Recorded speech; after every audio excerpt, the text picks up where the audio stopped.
Okay, so welcome all of you that are here. I was about to say if somebody comes on late, I'll just let them pop in. And this is a fairly short webinar. Obviously, it's a 1-hour webinar, although I do go over a bit sometimes. But I want to state, respect your time here. And there's one now. And this is also considered a chapter meeting. We do it every month, the third Wednesday of each month, unless something unusual is happening. The third Wednesday with different topics, but it is a IACT and HEA, which is Hypnosis Education Association chapter meeting, and it is online each month. So you don't have to be a member of those organizations, but I do cover a little bit quickly here at the beginning about what's upcoming for those organizations. And I do want to also mention, so I don't forget by the end, while you're here, that the next one of these, the next free webinar, third Wednesday of next month, is going to be August 17th. And the topic's going to be short circuit anxiety. And the one after that is going to be a nice happy one about forming the happiness habits. So I figured two kind of serious topics here in a row was a little much. So we'll lighten it up in September. So keep an eye on that. I'm starting a new series that's going to be the last Tuesday of each month, and it's going to be more of an intensive deep dive. I'm going to call it. The first one is going to be August 30th, and the first one's going to be a deeper dive into regression. So we're going to get more. I was kind of hungry myself for getting more into the nuances of some of these techniques and approaches. I'm at a point after doing this for 30 years, I really am interested in kind of dissecting a little more, getting more into the detail, and getting a lot of other people that are also wanting to take a little harder look or a deeper look into some of these things. So it'll be different every month. Again, 3 CEUs for hypnotists. I don't know of any organization that doesn't accept anything that I do for CEUs. There is a charge for that one. It's a 3-hour training. It'll be $35 for members of Up High, which is my organization, and very inexpensive to join. And for non-members, it's going to be $45. The next thing I want to talk about is IACT has their Galaxy of Stars coming up, and that's going to be September 10th and 11th. It's a 2-day online thing that they do. It's absolutely phenomenal. I was involved at one time a couple years ago, and it's you can go on their website to find out about it. It is iact.org is their website. That's always a nice lineup. I think there's 5 or 6 different presenters going to be there for 2 days. And of course, CEUs for that. Also, the IACT IMDHA Hypno Expo. They've already got the dates set for 2023, so you can really start setting your calendar. I have to plan that far ahead for my classes, so I don't book anything those weekends, because I spend about 8 days there. And the Hypno Expo in 2023 is going to be May 19th through the 21st. I will be teaching a medical hypnotherapy specialty training on 2 of those days. I don't know if it'll be pre or post. They haven't decided on any of that yet, but this is just a heads up that next year it will be May 19th through the 21st. And the next Hypnosis Education Association, as I said, this is also a chapter meeting for them. The next meeting is going to be, they do 2 a year, and now we're also doing online special events for members only. We did one already with Larry Ellman, that was the son of Dave Ellman, of course, and we did that one a while back. I don't have the date in my head right now, but it was, I'm calling it Living Legends series, because there's so many people out there that are around still. We want to hurry up and take advantage of them, because most of the people I trained with, a lot of them are gone.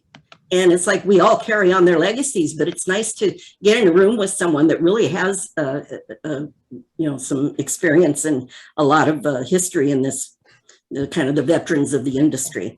I'm going to keep it a secret who the next one is, but you're all going to be really happy. And we also do Hypno Hangouts. So we got extra added benefits for HEA, but you don't have to be a member to go to the conference.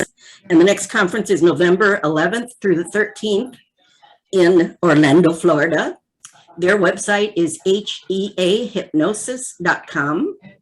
So that's all the announcements for now. I am doing hypnosis training online now. The next training starts this weekend. So if anybody's interested in that, you can go to my website, uphypnosis.com. So let's get on with what we're all here for. there's a lot of resources I'd like to give you because this is a very short amount of time that we have together. And by the way, I said earlier, for those of you who didn't hear it, you can be unmuted because I do want input. You can raise your hand or just jump in if I'm at a pause, because I want you all to add to this discussion if possible. And so unless you have some noise going on in your area there, you can unmute yourself. But I want to talk a little bit about depression. Let me see by show of hands for those of you that I can see. Ripley, I can't see, and Ellen, I can't see. Those of you that I can, how many people already work with clients who have depression? Okay, very good. And by the way, this is open to people who aren't necessarily therapists or hypnotherapists or hypnotists or whatever you want to call yourselves. It's not limited to that. But what the first thing I want to bring up for people who are hypnotists, hypnotherapists that are unlicensed, which means you're not also a therapist, a licensed therapist or a doctor or some other type of person that requires licensing, then you want to always, I want to emphasize, always get a referral. And along with that, you want to have a consent and disclosure consent agreement. I have a nice one that I developed a long time ago, put a lot of thought and effort into. I've seen a lot of other ones. I still think mine is the best. So if you would like a copy of mine, what I give to my clients, I'll be more than happy to send that to you. I try to furnish some handouts and some resources, like I said, during these short little webinars so that you can go on and do some more research on your own on these things, because you could spend your whole rest of your life researching depression. There's a lot of good stuff out there. And there's a lot of stuff that you got to weed through to get to the good stuff. So hopefully I'll give you a few ideas tonight. First of all, I just wanted to talk a little bit about depression as far as the difference. There's sadness. We talked about when sadness turns to depression. How do you know when it goes from just sadness to depression? Does anyone have a guess or an idea or a theory about that? Or have you read a book that said, after this many weeks or this many months, you can call it depression? Because I'm sure the psychologists and the licensed people have a little bit more of a parameters like that, right? So bottom line is, I don't see anybody raising their hands. So like I said, feel free to jump in. But the main thing is sadness, of course, can be short term. Depression, clinically, to use that word, is going to be something longer term. It's something that has gone on longer than is the normal, whatever that means, right? So there's no straight answer. There's a lot of opinions out there like everything else, but there's really no straight answer. I think it might be a little bit different with each person. And sometimes it is accumulative. Sometimes it is a whole lot of series of stressors that someone has endured that kept building until something pushed it into that depression category clinically, or in the category that could be diagnosed by the proper licensed healthcare professional. I've worked quite a bit with depression. I find it to be really interesting. Oh, okay. Ripley just said, you are on. Oh, good. I'm glad you're there. Hi, Ripley. I want to see your pretty face. 6 weeks or 6 months is what she said. So yeah, that sounds like a good kind of framework to use. And like I said, most people that come to a hypnotist, if they say, well, I had a horrible breakup a month ago and I just haven't been able to sleep for a month. I'm not going to necessarily, I'll ask a lot more questions, of course, but generally you have to make your best judgment as a hypnotist, as an unlicensed person. And I wouldn't necessarily, if somebody had a month or two of sadness, extreme sadness because of someone dying or a breakup or a loss of a job or a loss of a house or something like that, then I'm probably going to work with them. A lot of times people are already under the care of someone, of course, and that makes it a whole lot easier to get that referral and still always getting the disclosure and consent agreement so that you can connect with whoever is already treating them. These days, a lot of people are put on long-term or put on medications. Now, the doctors and the psychologists and psychiatrists that I work with and get referrals from pretty much are in agreement that a lot of the medications, so I feel comfortable saying this, even though it's my opinion, a lot of the medications being used for depression are meant to be not like for the rest of your life. And unfortunately, some people are actually kind of hypnotizing their patients to think that they are going to have to be dependent on these things for the rest of their lives. That I call that negative hypnosis personally. Again, the people that I respect that are medical professionals generally know that it's meant to be short-term to get over a crisis phase of their life, which is when hypnotherapists and hypnotists like us can really come in handy. Because if it is depression, again, we're going to have that referral.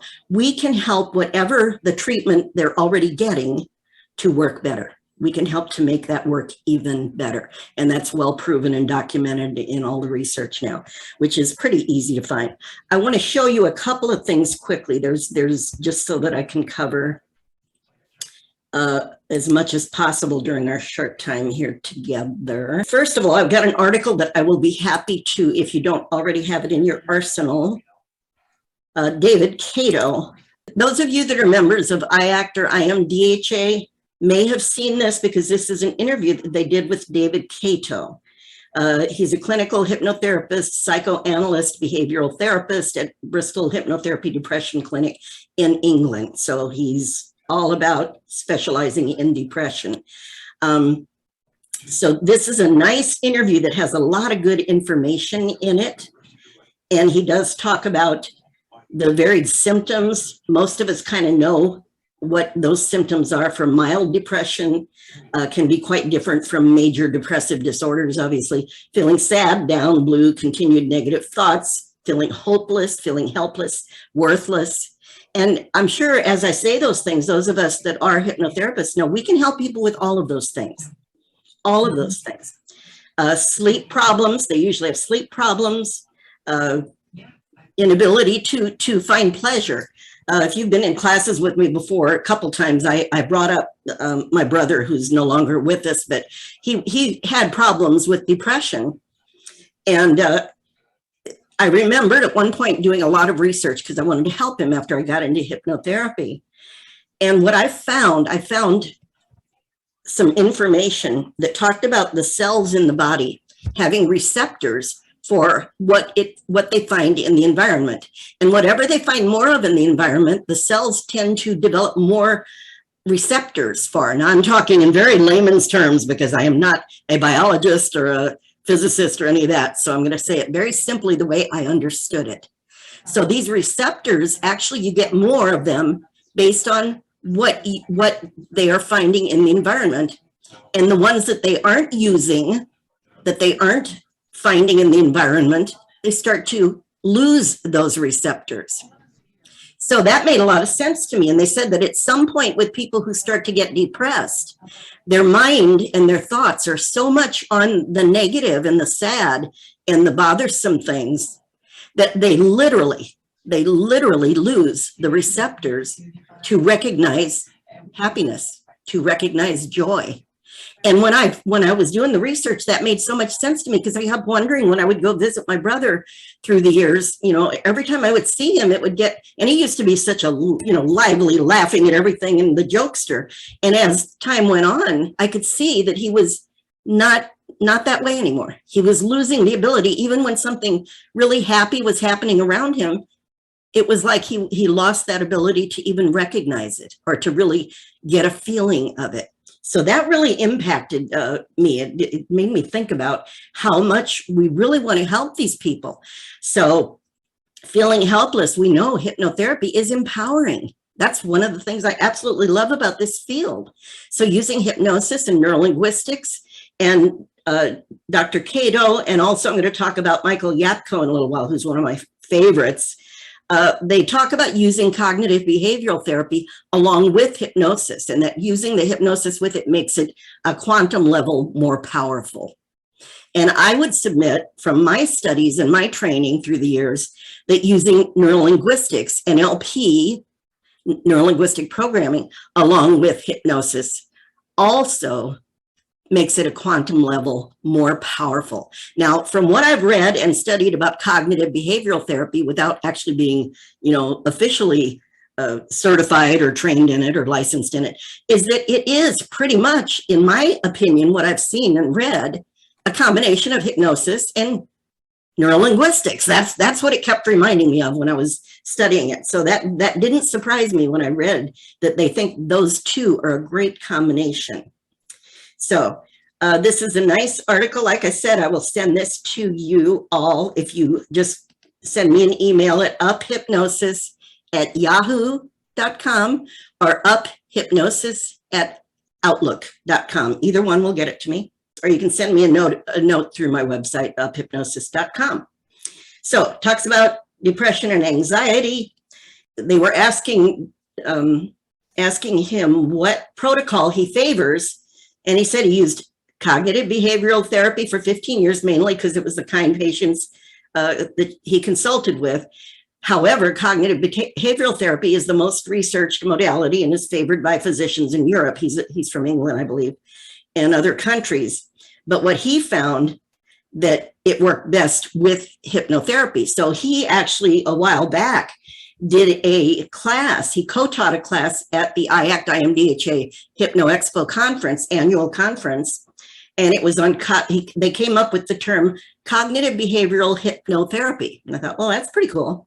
CBH. So you got CBT and then you got CBH, which is new and improved, even better and better. And he did that class with Kim Manning, who some of you may know, presenter at conferences pretty often. She's been around a while as well. And there are some connections on here, some websites that you can do some further research. I think the one that's his main one is depression-therapist.co.uk. So, and again, I can send you this. Anybody who wants it, just email me and I will see that you get that. The next thing I would like to share, I mentioned Yapko. Michael Yapko has a book that is absolutely phenomenal. If you want to study more on depression and hypnosis, this is Treating Depression with Hypnosis, Integrating Cognitive Behavioral and Strategic Approaches. Michael D. Yapko, Ph.D. He has a lot of great videos on the internet where he talks about depression. He's quite interesting to listen to. And that is well worth, I think on Amazon, it's about $45, $46, something like that. So there you go, Treating Depression with Hypnosis. He is absolutely, I love him as a source because he doesn't come from the hypnosis world originally, but he is just in love with hypnosis for the very reasons we've been talking about. It enhances whatever else he was doing with his patients. So any questions, comments, anything? Everybody's muted, so you can jump in anytime. Anybody have any information about Yapko or Cato? Are you familiar with those people? No? Okay, well, those are some good sources then for you. This is something I will also send you, just another piece. Sorry, I'm moving kind of quickly here, but I figure we got a lot to cover. And I want to plant some seeds. So later, it's going in at the unconscious level. Later, something will jump in your head and you'll go, oh, I want to look some more of something else up about that. This is an excerpt from one of the papers that I did for my research for my degree years ago. And the paper was based on getting well again, the Simonton studies from the 1970s. Some of you may be familiar with that. Dr. Carl Simonton, his wife, and another guy, I never can remember his name, that wrote the book Getting Well Again as a result of these studies they did. It was based on cancer, but it was basically using hypnosis, which they called guided imagery at that point, where they had people who had been diagnosed and given, absolutely no chance of survival for more than 6 months. And got them, they have nothing to lose, obviously. And the doctor talked them into guiding them into a light state of hypnosis, and imagine Pac-Man going into their bodies and eating up the cancerous tumors. That's the part most people have heard of somewhere.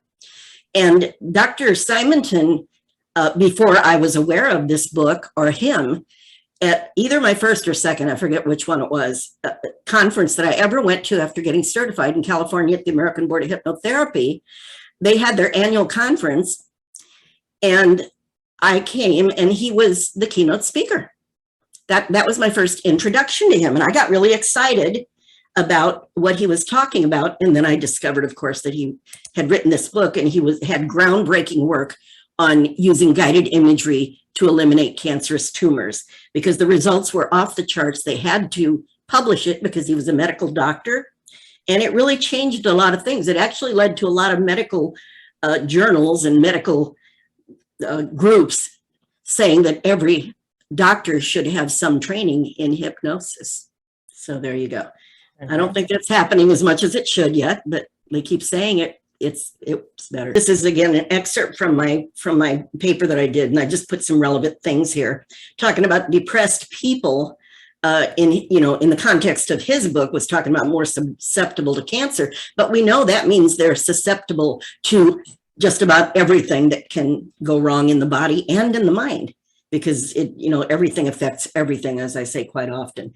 Psychological stress, talking about this is back when they first started noticing that most cancers, and you could say some other major illnesses, it seemed to occur in a very large percentage of people that had 6 to 18 months prior had some kind of a extreme stress in their life, loss of a spouse, loss of a loved one, loss of a job.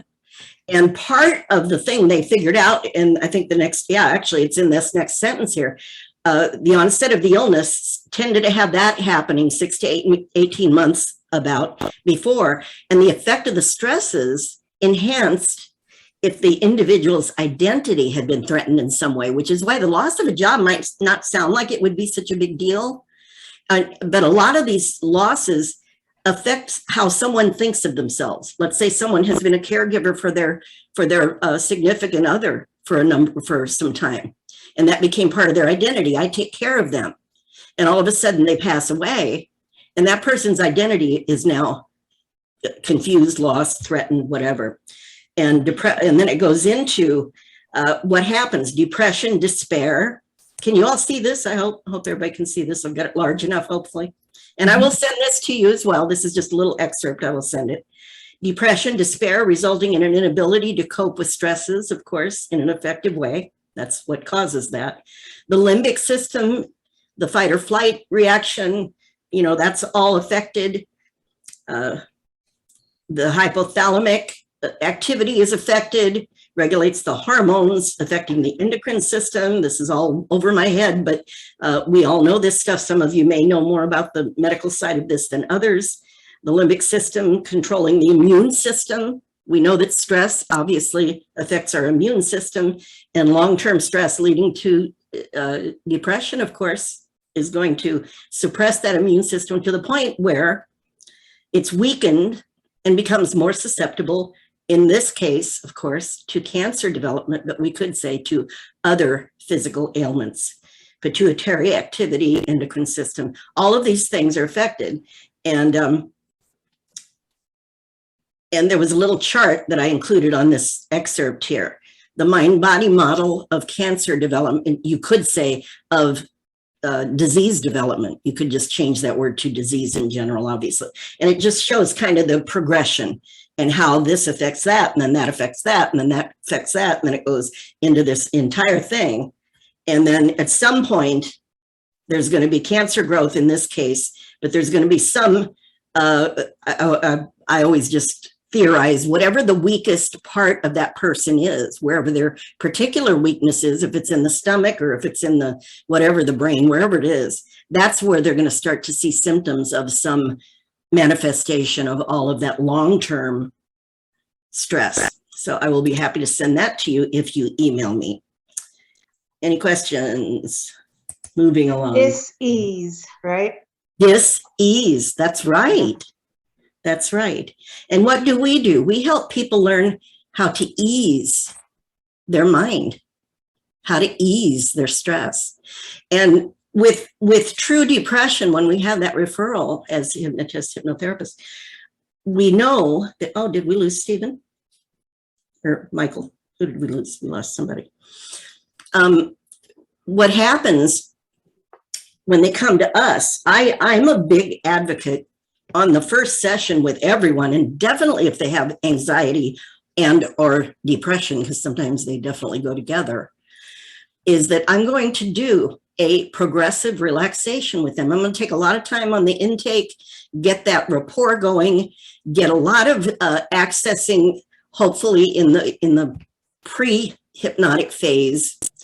And those of you that know me know that I believe that they go in and out of hypnosis a few times before I do the official ritual of the hypnosis that they think is going in, because it just helps you to get them there better. And once I've heard enough of someone's story, especially with something like depression, at some point, there's going to be a repetition. There's going to be, the theme is going to keep repeating, right? So you don't want them to keep living in that mindset that they, and I mean this respectfully, you all know what I mean when I say they are literally rehypnotizing themselves by their mindset, and the way they think is what's keeping and perpetuating the depression, because sadness doesn't turn to depression without the mind giving it, feeding it the information, the correct pictures, the correct thoughts, the correct ideas. And one of my first teachers, Dr. Preston, who I learned the medical hypnotherapy and some other things from, said that we teach people how to think.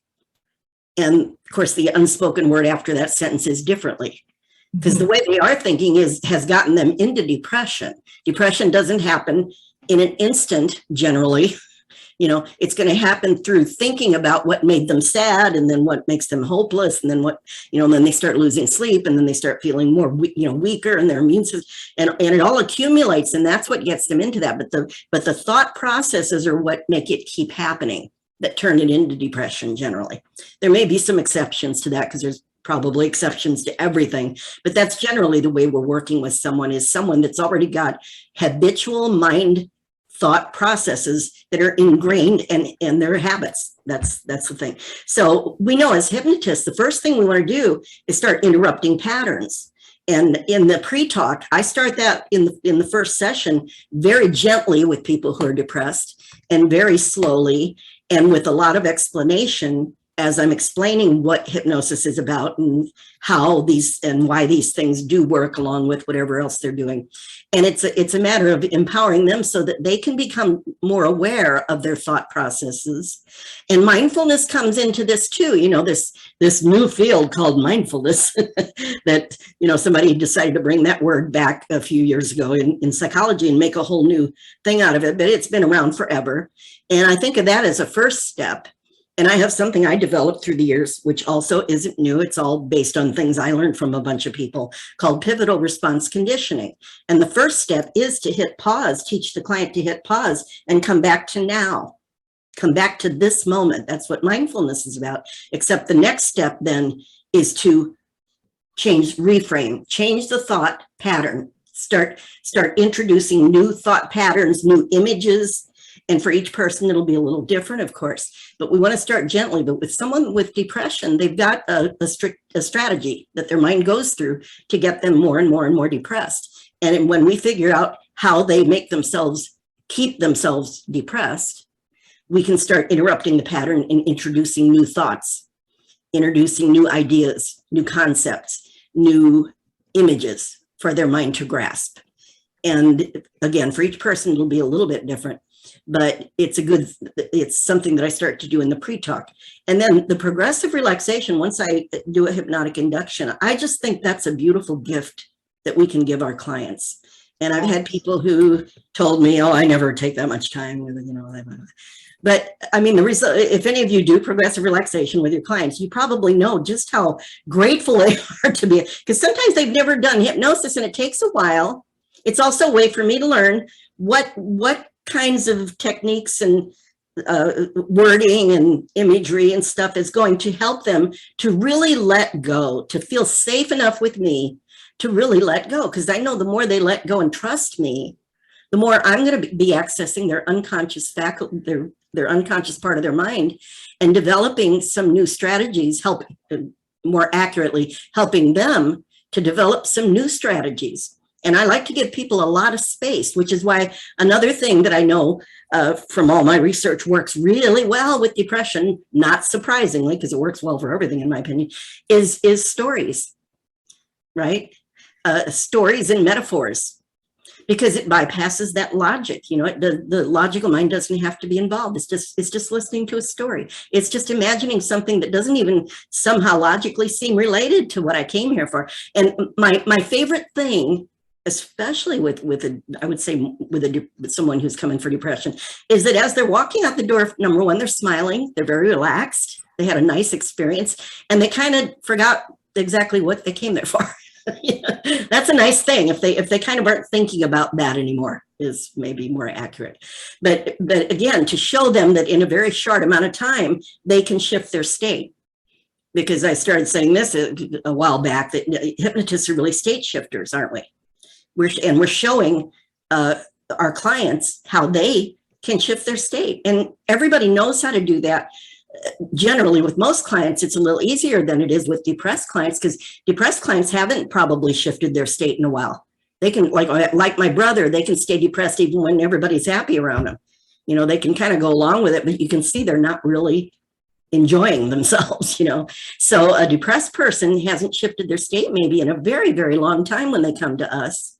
And if we can get them to shift a little bit or to laugh in the pre-talk or somewhere during the session, that's going to be a great release and a great state shifter for them.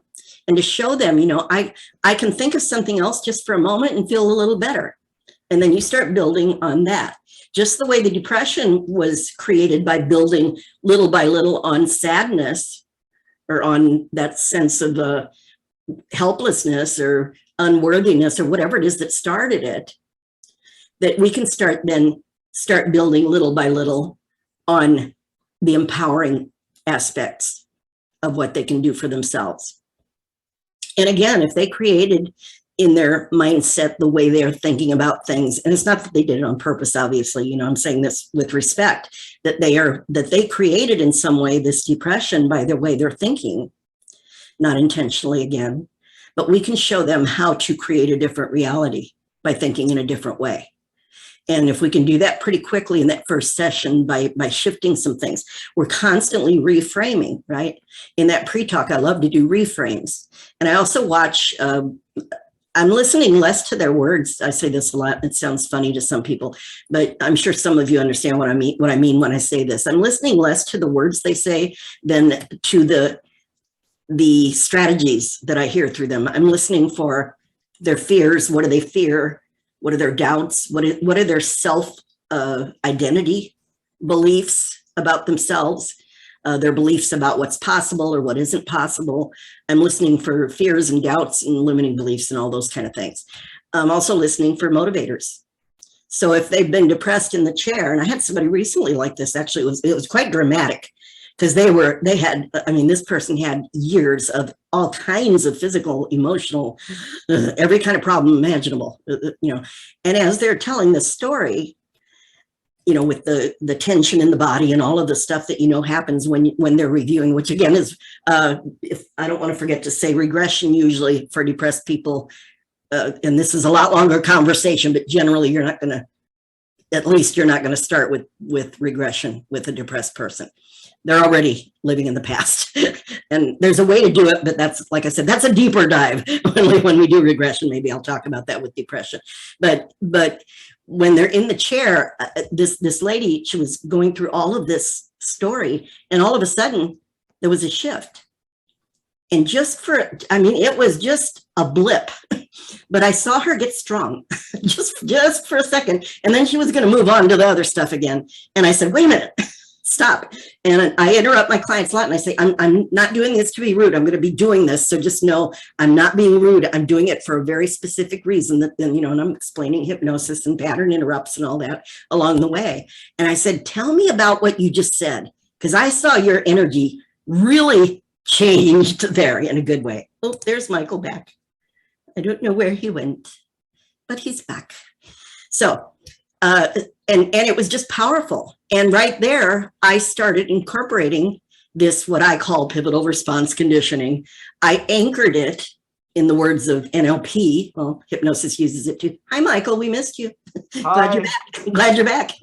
And I had her take a breath. I had her, really get into that moment that she had just briefly been empowered, because it was unique to everything else that I'd seen her experiencing since she'd been there. And I anchored it right there before she even knew what I was talking about. And then I said, there's something I can start building on.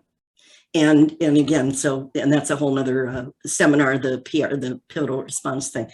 But it was powerful. So in the pre-talk, we can start tapping into little moments of empowerment in that client and get them to linger there a little longer. And the way we get them to linger there, we all know, is by saying, wait a minute, tell me more about that. Close your eyes and go back there, right? And what happens when they close their eyes and go back there, right? We're not calling it hypnosis. We're not calling it regression, but we want them to remember and regress. And what I did, of course, was when she was remembering and saying, yeah, I was doing this and I was that. And I said, be there and feel it. Let yourself be there looking through your own eyes. See what's around you. Notice what was happening around you, just as if you're there again, and get more detail. And they're going into a hypnotic state, and you're accessing some positive, powerful resources for these people. So anytime you can see a little blip like I did, and it was quick. I mean, if I hadn't been looking at her, I wouldn't have even noticed it. So I'm a big believer in watching the client and watching from that, what I call open frame. I don't take notes. I record for me. Not that I ever have time to listen to them, to be perfectly honest with you, but I record for two reasons, actually. Safety for me. It's, if anybody ever says I did or said something during a session, I'm going to have it on a recording. That's the main reason. The second thing is I can, sometimes I'll go back if I remembered something they had said and I want to review something, I can do that. On Zoom, I will record as well. But anyway, that's, I forgot where I was going with that, but that's what I do. So any questions on that? So if you can get them to shift a little bit here and there throughout the session, give them a nice, relaxing session. That's, to me, the first step. Show them they actually can relax and let some of that stuff go. They might not be able to let it all go. It's really nice if they come out of the hypnosis and they say, wow, I just must have gone somewhere. I didn't even hear what you were saying through most of that. I'm going to be happy when they say that, because that means they didn't have all that other stuff going on in their mind. I want to get them out of that. I want to get their mindset more and more and more on the things that are going to slowly start to create those new neural pathways. Because those, I'll tell you, that track in your mind, those neural pathways, all those, whatever the official biological words are for them, the dendrites and all that stuff that creates our behavioral patterns, that wasn't there when you came into the world. You didn't come out of the womb with that, I say sometimes. And if it was created after, at some point in your history, that means it can be changed. You have the power to send it in a new direction, making sure that they give themselves credit for all of the things that they're doing, that they don't think it's because of me. I'm just guiding them. Well, not just guiding them, but I'm showing them how to connect with their inner mind that always wants them to be as healthy and balanced as possible. And I believe that the unconscious will start with hypnosis. And I think that's why it does work so well with depression, because it starts to rebalance. It gets that negativity in the mind out of the way enough that is affecting every cell as they're thinking about those things, right? We know that. To get it out of the way often enough, and I give them a recording the first week or two with someone with depression, I'm going to say, listen every single day to this, and it's just a generic stress reduction recording. I call it recycle stress into positive energy, because stress is something, if you try not to be stressed, we all know about that. That usually doesn't work too well. So send it, there's a lot of energy there. Send it in a different direction. Use that power and that energy and just send it in a different direction, just like their thoughts. So that way they don't feel like they're fighting themselves or trying to stop doing something and all that kind of stuff. Because I always say my goal is to give my clients less stress, not more stress. I don't want them fighting with themselves. So any comments, anything anybody has to add or that you do with your clients for depression? You're all so quiet. Okay. I'll actually jump in, Patty. It's Jack. Yeah, please. I'm putting a whole bunch of comments over in the section over on the slide. Oh, okay. I'll have to look at that. One of the things that I just want to reiterate, the idea of interrupting and relaxing that depressive thought cycle, that spiral.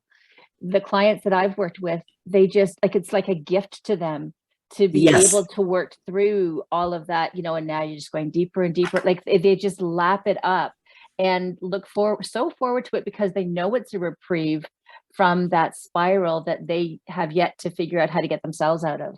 And so I couldn't agree more. It's just so exciting to be able to give that relief for, you know, even if it's 10 or 20 minutes or whatever. And then, as you said, giving a recording to help with that. Yeah. And I love what you said about the spiral, because that is where they are when they're coming in. They're spiraling out of control in a direction. They're usually, unfortunately, by the time they come to us, hypnotherapists, they've been in this for a while, and they're really pretty much out of control. So if we can give them just a little sense of control, a little sense of, oh my gosh, I actually can relax. And you know, after a session like that, they're going to sleep great that night. That's right. Yeah. That lady, literally the next session, I wasn't surprised, but I loved hearing it out loud from her, said, I haven't slept that good in years. And I know you've all heard that, right? That's why I keep doing it. You know, when somebody says, oh, I don't like to do those, I don't want to spend 20 minutes with a, you know, progressive relaxation. I say, okay, well, that's your choice. If it works for you, keep doing it. But I happen to think, you know, it's really, like you said, it is a gift we can give our clients. And then we can teach them. And guess what? Once they've done it with a longer, because it might take a longer progressive relaxation with someone that hasn't been relaxed in years or slept good in years. And then guess what we can do, though? We already know we can shorten that. We can start shortening that very quickly, shortening it quickly. So they can get from point A to point B pretty soon. Oh, now the brain remembers that it can do this. And now you're out of the way to let it do it. And now from point A to point B, now that it remembers, it always knew how to go there when they were a baby. If they were tired, it didn't take very long for them to close their eyes and fall asleep, right? So all of a sudden, once they've got it back, now it can go, now it can be like, you know, it used to take 20 minutes. Now I can take, you know, 30 seconds and I can be, you know, I always say I could take one breath in this chair, the stool that I sit on. So it's a swivel stool. I like stools. Don't say anything, Lisa. I'm waiting for Lisa. But when they take that one, I could take that one breath, I was just saying, I could probably be in theta in one breath. I really believe I could if they had the electrodes on my head, like when I took biofeedback training. Do they still do that? Stick those sticky things on your head? That was a mess. It was fun, though. It was interesting. Okay, except when they were giving people migraines. That wasn't too much fun, but that's okay. So I wanted to bring up some of the things that and again, I believe almost every technique, process, and hopefully when you're with clients after you've started doing this for a very short amount of time, you're in the moment also with your client and letting your instincts and your intuition guide where you take them. But it's nice to have general just resources in your mind available. You know, the idea, they're all metaphors anyway. So the ideas of reframing, of course, within the hypnotic process as well, future projection. Again, we don't want to necessarily at least in the first couple sessions till we get a safer thing happening, clear some stuff to do any kind of regression. There is a way to do it. Like I said, that's a longer seminar, but to start doing future projections to get them to start, because people that are depressed, they can't imagine things are going to get better. They can't imagine a good future. We want to start getting them to do some future progressions in a way that they can literally think of something being better in the future. And I do things with my clients, like even in their waking state, and then in hypnosis too, I'm constantly giving them either covert or even straight out sometimes suggestions about, you know, when you come back here next week to see me, or when we meet again on Zoom or whatever the situation is, it's going to be, I can see you're really good at this. You really are getting out of your own way. You're doing great. And I can't wait till you come in next week, because you're going to be telling me all of the things you did that are helping you to go in the direction you want to go. You know, this is your choice. It's your life, and you have every right to achieve the things that you want to achieve. You know, as long as they're possible, and you know they're possible, that's part of the well-formed outcome. And sometimes they might say, I don't know if it's possible to be happy again. With this kind of thing, you might get that. So again, the things we're taught in classes, we got to soften and adjust to the client. But we know inside of us that our goal is that when they come in next week, we're going to expect them to, and hopefully you give your clients things to do between sessions. That recording I give them, That means I hypnotized them with my voice and took them through a progressive relaxation, which is half of the recording, or more than half probably. So they've been hypnotized and gone into that stress-free state again, at least 5, 6, 7 times if they do it as many times as I tell them to, and they usually do pretty close to every day. Some people do it twice a day, then I really get excited. But now their mind is conditioned to my voice, connecting it to, right? It's connected to that state. So when they come in and they're unconscious, here's my voice, what starts happening as soon as they get in my presence? Their unconscious goes, oh, we're going to go to that beautiful place again. And it starts, I hallucinate that they start already making adjustments at the unconscious level to prepare to go there, because the mind wants to feel good. The unconscious always wants to feel good and be balanced and healthy and happy as possible. So I'll be saying things like that to the client as well. So it makes them feel good that, and if you can bring in some research, depending on the client, but I usually mention research and people, medical journals that have talked about these things. And, anything that you can do to add to their belief system shifting from whatever, because, frankly, doctors and psychiatrists and psychologists, bless their hearts, because of liability, they generally have to always be talking about, most of the time, at least, worst case scenarios. They have to do that. And I understand why. And yet, in a way, it benefits us even more, because when they're with us, we don't have to do that, because we're not diagnosing, we're not prescribing. We're helping them change how they think and change their attitude and clear up some stuff and give them a sense of empowerment that they actually can do something to make their life better. So another thing that is good for people, and this depends on the client again, gratitude journal. I did one of these little free webinars a year or so ago on gratitude. And when I was doing the research, I was amazed how much science there is behind gratitude, right? It is powerful. And it is proven to be helpful. So if they're up to it, sometimes I'll say right before you go to sleep, sit down and write down everything today that you're grateful for. Everything you can think of, you're grateful for. Every person, everything, pets, your house, the fact the computer worked, anything you can think of, that you can be happy about. And it starts to, again, get their mind in that direction that's going to help to empower them. We were talking about future projections, gratitude journals, we already talked about. Yeah, those are some of the things that I see. Timelines, again, doing a future projection timeline, the regression work, again, introduced very gradually as you're working with the person when it's appropriate from a very safe place. And all of the, all the books on hypnosis and online, if you look up processes for working with depression and these kind of things, they're going to say, create a safe place before you start the session. I have mixed feelings about that. And to be perfectly honest, I don't do it with my clients. It's never been a problem. I feel like I've already created the safe space with the pre-talk, with the trust and the rapport that I create with them. And it's kind of the same attitude I have about when we have to talk. I have to teach in my classes about ab reactions. And I kind of joke about it. I say, the only thing I have an ab reaction to is having to teach ab reactions. I have an ab reaction to having to do that because I don't believe in them. I think they're opportunities. I think your attitude about what is happening is going to affect how they process it, how they get through it.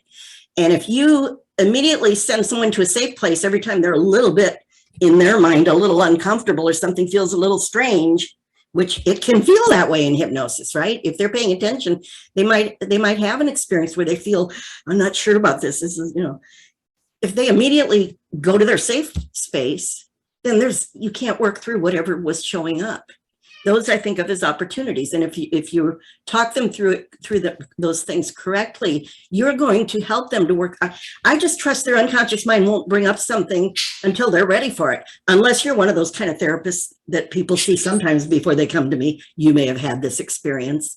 And they come to me and they say, yeah, I went to a therapist once and they did past life regression. And they told me that the reason I have this is because this happened in a past life. And I'm like, oh, you got my work cut out for me now. So, you have to really be careful because you don't want to say anything negative about other therapists. I really. Well, I just want to say that there's nothing wrong when you're taking someone into hypnosis by giving them the suggestion that they are safe and they feel Absolutely. safe. Oh, absolutely. So, Yeah. Oh, yeah. Yeah.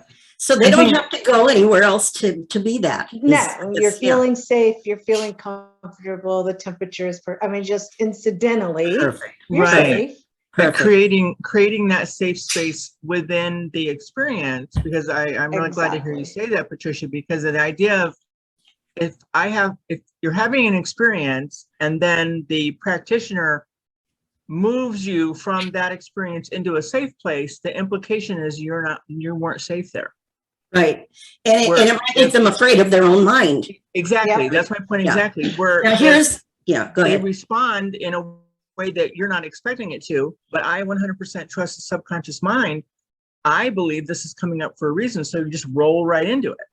Right. Exactly. So like Lisa was saying, you create that safe space as part of the process, and then whatever comes up, you're still safe in the process.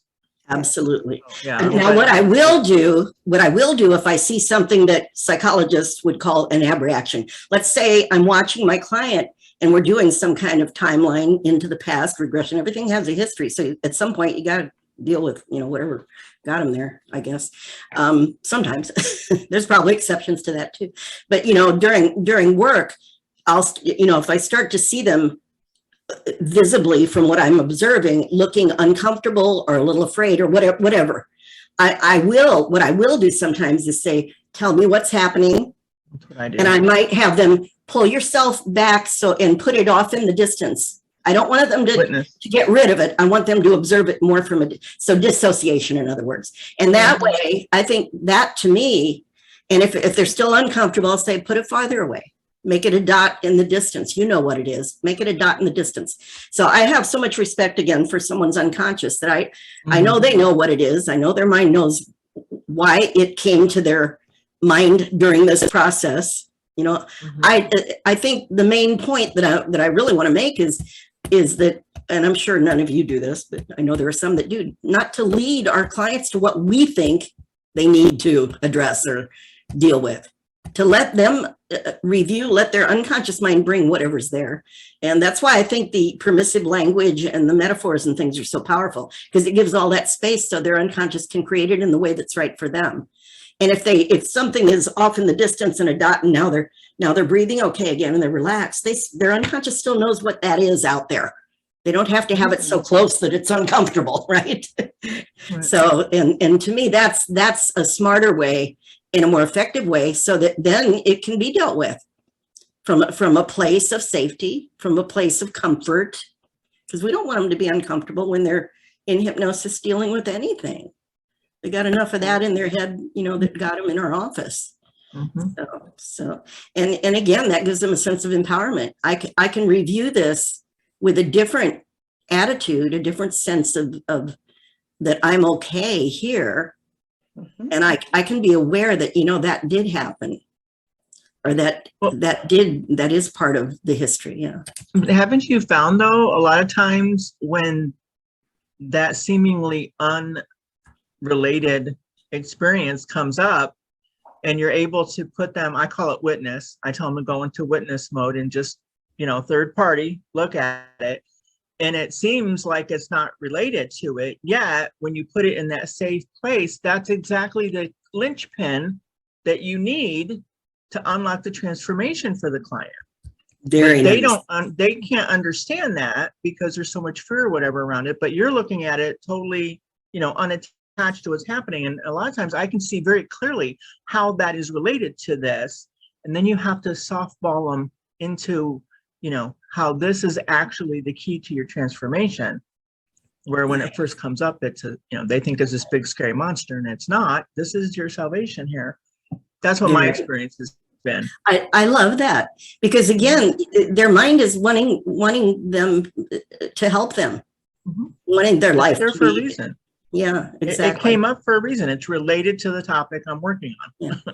I'm sure you've all had that happen where things, and if sometimes the client isn't aware of exactly what it is either, which is fine. If, you know, I think it can be cleared or reframed or whatever needs to be done with it at the unconscious level without, sometimes it seems for clients that I've had, sometimes they never know, and neither do I, what it was.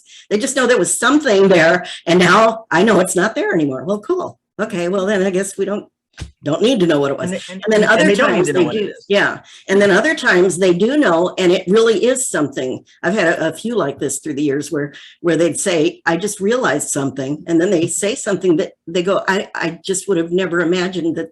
I don't know how that's related, but it must be, you know, and because now I feel different, you know.